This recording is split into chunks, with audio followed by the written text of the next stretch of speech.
आप अगर मेरे क्षेत्र का अपमान करेंगे भैया तो मैं आपकी मालिकाना उनको फोन करके कहूंगी। पत्रकार को अधिकार नहीं क्षेत्र की जनता का अपमान करने। द लाइव टीवी, सच सबसे आगे। दोस्तों, मोदी सरकार ने जो नया भारत बनाया है उसमें शायद सवाल पूछना मना है। जो पत्रकार अगर पत्रकारिता के धर्म को निभाता हुआ सवाल पूछेगा तो उसको शायद आगे पत्रकारिता भी नहीं करने दी जाएगी। ऐसा ही लगता है कार्रवाइयों से। आपको याद होगा जो मैंने कल आपको एक वीडियो बना के दिखाया था कि कैसे स्मृति ईरानी जी एक पत्रकार के ऊपर के उसके सवाल से भड़क गई थी, कैसे उन्होंने उसको जोड़ दिया था अपने क्षेत्र के लोगों के सम्मान से और जवाब नहीं दिया था। सीधे तौर पे कहा था कि मैं आपके मालिक से बात करूंगी, अग्रवाल जी से, आपकी शिकायत वहां करूंगी। और उनकी शिकायत जो थी वो काम आ गई। उस समूह ने अपने पत्रकार को, अपने स्टिंगर को नौकरी से निकाल दिया और सीधे सीधे एक ही दिन में ये कार्रवाई कर दी। इसको लिखा है उत्कर्ष सिंह पत्रकार है, उन्होंने फोटो भी डाला उस पत्रकार का और लिखा है कि स्मृति ईरानी का वीडियो वायरल होने के बाद दैनिक भास्कर ने अपने रिपोर्टर को नौकरी से निकाला।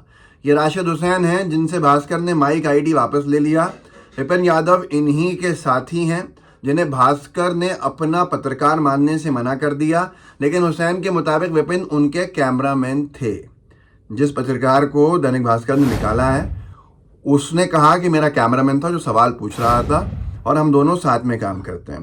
कांग्रेस ने यह वीडियो डाला था कल और लिखा था स्मृति ईरानी जी पत्रकार को धमका रही हैं, मालिक को फोन करके नौकरी खाने का विचार है। लगता है पत्रकार ने पूछ लिया होगा 13 रुपये में चीनी कब मिलेगी, या गैस सिलेंडर के दाम कब कम होंगे, या बेटियों के साथ हुए अत्याचार पर चुप क्यों हैं, जवाब देते ना बनाओ, धमकी पर उतर आई स्मृति ईरानी जी क्योंकि आप समझना चाह रही थी ये मोहब्बत नहीं है।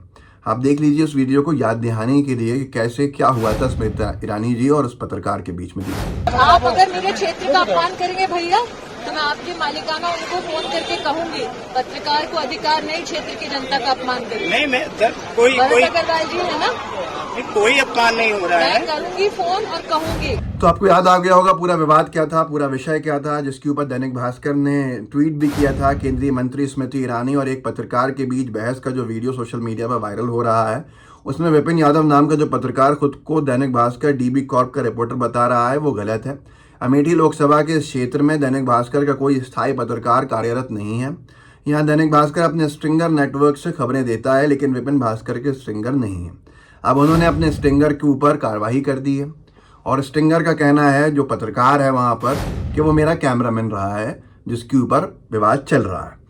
उत्कर्ष सिंह ने इसके आगे लिखा है कि कल विपिन ने ही, जो मैंने आपको सुनाया पढ़ के, स्मृति ईरानी का वीडियो वायरल होने के बाद दैनिक भास्कर ने अपने रिपोर्टर को नौकरी से निकाला।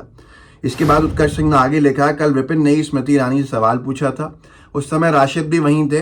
वीडियो वायरल होने के बाद आनंद फानन विपिन से पल्ला झाड़कर राशिद को बिना कारण बताए देर रात व्हाट्सएप ग्रुप से हटा दिया गया संस्थान के। राशिद कहते हैं कि दोनों को ही अखबार ने हायर किया था और वो साथ में ही खबरें करते थे। आगे लिखा है कि लेकिन बतौर स्टिंगर विपिन के पास कोई ज्वाइनिंग डॉक्यूमेंट नहीं है। भास्कर के ब्यूरो चीफ ने कहा कि माइक आईडी का गलत इस्तेमाल हो रहा था इसलिए वापस लिया गया, जबकि राशिद ने आरोप लगाया कि उन्हें आज तक खबर का कोई पैसा नहीं मिला है। न्यूज लॉन्ड्री ने इस पूरी की पूरी रिपोर्ट को किया। सवाल ये बनता है कि पत्रकार कोई भी हो, कैसा भी हो, क्या वो सवाल नहीं पूछे? क्या जिन सवालों से थोड़ा अनकंफर्टेबल मोदी सरकार के मंत्री होते हैं वो सवाल पूछना गुनाह है क्या आज मोदी सरकार के वादों के ऊपर उनसे सवाल नहीं पूछे जाएंगे? क्या मोदी सरकार के मंत्रियों से उनके क्षेत्र की समस्याओं को लेकर सवाल नहीं पूछे जाएंगे? क्या सवाल पूछने पर पत्रकारों को डांटा जाएगा, पत्रकारों को चमकाया जाएगा, उनको धमकाया जाएगा? स्मृति जी निरंतर कहती रही कि उनके क्षेत्र के लोगों का वो अपमान कर रहे हैं, पर कैसे अपमान कर रहे थे, क्या कह रहे थे, सवाल पूछना कब से अपमान हो गया? ये सारे के सारे बड़े सवाल हैं। अब जब जिस वक्त मोदी सरकार रोजगार दे नहीं पा रही है, नौकरियां देने में नाकाम हो चुकी है, तो जिन लोगों के पास नौकरियां हैं उनकी नौकरियां भी छीनी जा रही हैं। ये किस तरह का विकास है? अब अपने आप सोचिए कि वादा था कि इतने करोड़ों को रोजगार मिलेगा हर साल और उसके बाद रोजगार किसी को दे नहीं पाए। जिन लोगों के पास रोजगार है, इस महंगाई के दौर में वो कहीं से अपना घर चला रहे हैं, उन लोगों के रोजगार भी खत्म हो रहे हैं।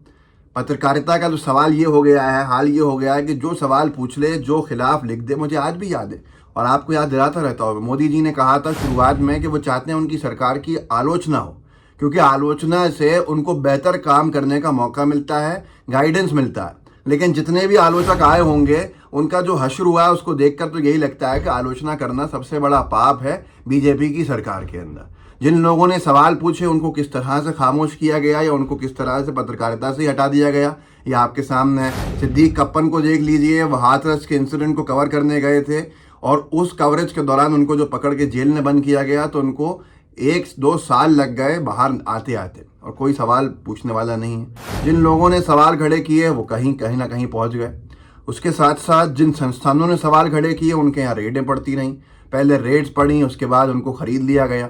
बीबीसी खरीद नहीं जा सकता था तो बीबीसी पे भी कितने दिन रेड पड़ी। द प्रिंट ने लिखा था कि मोदी का प्रेस पर हमला, बीबीसी पर रेड को अंतर्राष्ट्रीय मीडिया ने डॉक्यूमेंट्री विवाद से जोड़कर देखा। जब डॉक्यूमेंट्री रिलीज करी बीबीसी ने तो पहले उसको बैन किया गया, उसके बाद बीबीसी के दफ्तरों में अगले ही दिन से रेड पड़ने लगी इनकम टैक्स डिपार्टमेंट की। बीजेपी की मोदी सरकार के कार्यकाल में ये हो रहा था तो अंतर्राष्ट्रीय मीडिया बहुत कुछ लिख रहा था। और उसके साथ जो अगले दिन जब आज तक ने लिखा कि बीबीसी के दफ्तर में तीसरे दिन भी आईटी रेड जारी, कर्मचारियों को अगले नोटिस तक वर्क फ्रॉम होम करने का आदेश, तो ये सारी चीज़ें बहुत घातक साबित होती हैं जब अगर हम देखें इसको अंतर्राष्ट्रीय परिप्रेक्ष्य में। यही सवाल खड़ा होता है कि क्या लोग अब स्वतंत्र नहीं है सवाल पूछने के लिए। इस पूरे के पूरे मुद्दे ने एक बार फिर से प्रेस फ्रीडम के ऊपर सवाल खड़े कर दिए, जहां पर हमारा पायदान दिन ब दिन लुढ़कता जा रहा है। अंतर्राष्ट्रीय स्तर पर हमारी गिनती उन जगहों पर में से हो रही है जहां पर प्रेस की आज़ादी कम है। तो प्रेस को जिस तरीके से कंट्रोल करने के प्रयास हैं बीजेपी की सरकार ने बैठे लोगों के, उन प्रयासों से अच्छे संदेश नहीं जा रहे हैं। अब यहाँ पर एक बार फिर से जिस तरह से इस पूरे विवाद को सोशल मीडिया पर वायरल हुआ और वायरल होने में स्मृति ईरानी जी का कथित वीडियो हर जगह पे शेयर किया गया कि कैसे पत्रकार के सवाल के ऊपर वो भड़क गई और उसके बाद उन्होंने बहुत कुछ उसको सुना दी। और एक बात जो एक लाइन थी ये बहुत गंभीर चले गई कि मैं आपके मालिक से बात करूँगी। कौन से अग्रवाल, रतन अग्रवाल जी हैं, वो उनसे बात करूँगी और उनसे आपकी शिकायत करूँगी। उनकी शिकायत ये थी स्मृति जी की कि जो पत्रकार कर रहा है वो उनके लोकसभा क्षेत्र के लोगों का अपमान है। अब पत्रकार के सवाल किसी क्षेत्र के लोगों के अपमान कैसे हो जाते हैं, इसमें तो दिमाग किसी का चलता नहीं है।